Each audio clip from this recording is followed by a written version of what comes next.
News 24/7 Bangla TV.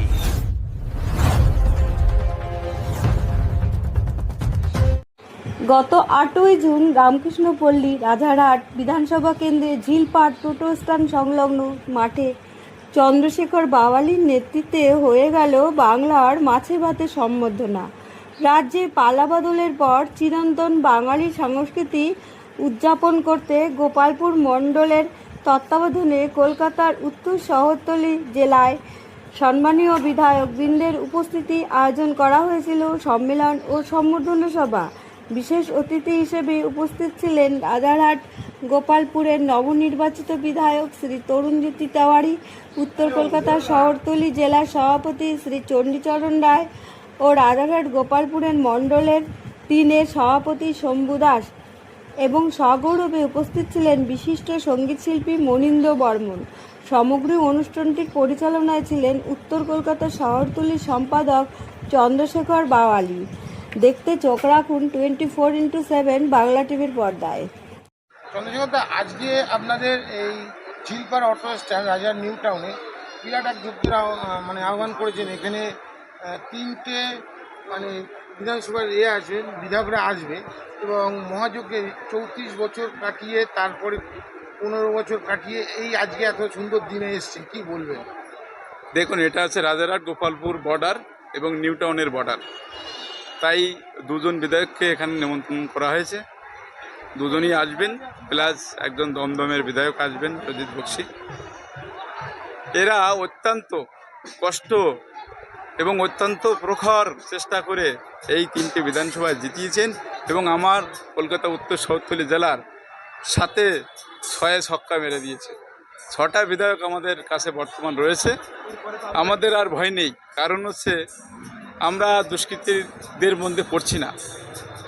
মানুষ চাইছে পরিবর্তন, এই পরিবর্তনের একটা আশ্বাস, এই ভালোবাসা। দেখুন আমাদের মা দিদিরা বোনরা কীভাবে দাঁড়িয়ে আছেন কষ্ট করে, শুধু এমএলএদের সম্বর্ধনা দেওয়ার জন্য। এদের মনে একটা আউশ বা জোশ ছিল, তাই এরা 29 এপ্রিল দলে দলে যোগ দিয়ে পরিবর্তনের দাবি নিয়ে পদ্ম চিহ্নে ভোট দিয়ে বিপুল ভোটে জয়যুক্ত করেছেন। দাদা, এই মহামিলন উৎসবের মধ্যে দিয়ে আর কি কি কর্মসূচি থাকছে আপনার? এই যে মমতা ব্যানার্জি বলেছিল মাছ খেতে দেব না, বিজেপিকে ভোট দিলে নাকি মাছ খেতে দেবে না, তাই বিজেপি কার্যকর্তারা প্রত্যেক ওয়ার্ডে ওয়ার্ডে 2-3টে মাছের মাধ্যম দিয়ে প্রোগ্রাম করছে এবং বিজয় সম্মেলনী প্রোগ্রাম করছে মাছের মাধ্যম দিয়ে। এই বিজয় মহা উৎসব হিন্দু জাগরণ মঞ্চে শুধু মাছের পাতে বাঙালির সেই অনুষ্ঠানও চলছে। আমাদের এখানে প্রায় 12 থেকে 1500 লোকের আয়োজন করা হয়েছে এবং সমস্ত হিন্দুদের জন্য এবং ভারতীয় জনতা পার্টি কার্যকর্তাদের জন্য, কোনো তৃণমূলের গুন্ডাদের জন্য নয় এবং কোনো তৃণমূলের হারমাদদের জন্য নয়। 4 তারিখের পর দেখা যাচ্ছে একের পর এক নেতা মন্ত্রীরা অ্যারেস্ট হচ্ছে এবং তাদের বিপুল পরিমাণে সম্পত্তি বাজেয়াপ্ত হচ্ছে। কি বলবে, এত সম্পত্তি সাধারণ মানুষকে ঠকিয়ে এই জায়গায় এসছে তারা? দেখুন, কাউন্সিলর যখন ওরা হয়নি তখন ওরা রিক্সা চালাতো, কেউ চা বিক্রি করতো, কেউ আখের রস বিক্রি করতো, কেউ আবার ভ্যান চালাতো, কেউ আবার কারোর পিএও ছিল। তারা সব কাউন্সিলর হয়ে গেছে। তাদের একটা টাকার নেশা, সেই নেশাটাকে ওরা ধরে রাখতে পারেনি। সেই যে একদম মনের মধ্যে যে ক্ষোভ যে আমি টাকা বানাবো, আমার টাকা হলে সবাই চিনবে, করে সুন্দর সমাজ তৈরি করে আমরা করব জয়। এবং আমরা আগামী দিনে এই দুর্নীতি সরকারকে তাড়িয়ে এই সুন্দর পরিবেশ তৈরি করে আমরা সুন্দর সমাজ তৈরি করব, এই আশা এবং এই বার্তা আমি মানুষের কাছে চলে। আমার নাম চন্দ্রশেখর বাওয়ালি, আমি কলকাতা উত্তর শহরতলি সম্পাদক। মুখ্যমন্ত্রী বলেছেন ভয় ভরসা, ভরসা ইন। মুখ্যমন্ত্রী বলবেই তো, মুখ্যমন্ত্রী এবং আমাদের প্রধানমন্ত্রী যদি এই আশ্বাস না দিতেন তাহলে বাংলার মানুষ ঘুরে দাঁড়াতো না। বাংলার মানুষ তো মুখ্যমন্ত্রী এবং আমাদের প্রধানমন্ত্রীর আশ্বাস নিয়ে বলেছেন বলে বাংলার মানুষ ঘুরে দাঁড়িয়ে পদ্ম চিহ্নে ভোট দিয়েছেন। তার জন্য আজকের এই জয় জয়কার। আমরা 2021-এ ভেবেছিলাম 200 পার করব, আমাদের একটুখানি ভুলের কারণে হোক যে কারণে হোক আমরা করতে পারিনি।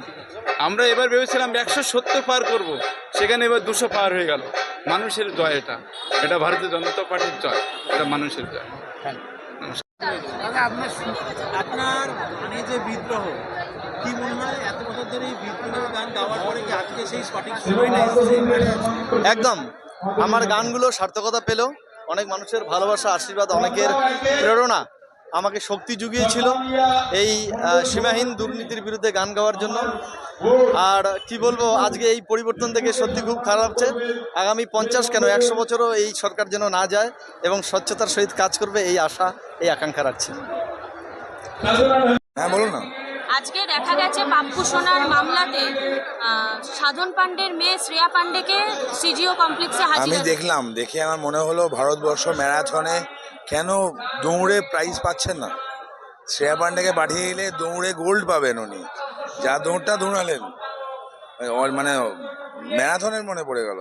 বা না হলে অলিম্পিকে যেতে পারে, বা ছেড়ে দিন এশিয়ান গেমসে যেতে পারে। উনি পদক পাওয়ার জন্য জন্মেছেন, যা দৌড়েছেন। কামদার এবং সোনা বাপ্পু, এদের টাকা কীভাবে ইউজ হয়েছে সবাই জানে, পুরোটাই সামনে আসবে। আচ্ছা, দেখা গেছে আজকে ভারত নেপাল বর্ডার থেকে জাহাঙ্গীর খান পুষ্পাজানের নামে যে ভোটের আগে দাপিয়ে বেড়াচ্ছিলেন, সে গ্রেপ্তার হয়েছে, সেই ব্যাপারটা নিয়ে কি বলবেন? पुष्पा झुकेगा नहीं, पुष्पा तो खत्म हो गया। পুষ্পার বাপ যেটা আছে, এক্স্যাক্টলি কোট অ্যান্ড কোট বাপ, নট বাবা, ওই বাপ যেটা আছে সেটাও তাড়াতাড়ি যাবে, অপেক্ষা করুন, সেটাও তাড়াতাড়ি ঢুকবে। এই 7 লাখই সাংসদ, 7 লাখ কী করে হয়েছিল মানুষ বুঝে গেছে। মেসি কাণ্ডে স্বরূপ বিশ্বাস অলরেডি জেলে, কিন্তু অরূপ বিশ্বাস এখন নিখোঁজ। তাকে পুলিশ হন্যময় খুঁজে বেড়াচ্ছে এবং তার ফোনও ট্রেস করে পাওয়া দেখুন, যাচ্ছে। তৃণমূলে দুটো ক্যাটাগরি হয়, তারা বেলে থাকে নয়তো জেলে থাকে। যে বন্যেরা বনে সুন্দর, আর তৃণমূল নেতারা জেলে, এটা হচ্ছে ফ্যাক্ট। তো আজকে বাইরে আছে, কালকে যাবে। আপনার অরূপ স্বরূপে থামবেন না, সাথে জুই বিশ্বাসটাও কিন্তু একই ক্যাটাগরির, ওটারও যাওয়া উচিত। দাদা, 4 তারিখের পর থেকে দেখা যাচ্ছে এক পর এক বিজয় উৎসব। আজকেও সেরকমই এক বিজয় উৎসবে আপনাকে দেখা গেল। কি বার্তা দেবেন এই বিজয় উৎসবের মঞ্চ থেকে মানুষকে? মানুষের কালচারাল ইভিনিং হচ্ছে, খাওয়া দাওয়া হচ্ছে, নর্মাল। আমাদের বিজয় উৎসবে তামান্নারা মরে না, আমাদের বিজয় উৎসবে মানুষ খুন হয় না, আমাদের বিজয় উৎসবে মানুষ আনন্দ করে, লোকের ক্ষতি হয় না। গতকাল একটা বিজয় উৎসব ছিল আমার অর্গানাইজ করা, পুরো বিধানসভার জন্য।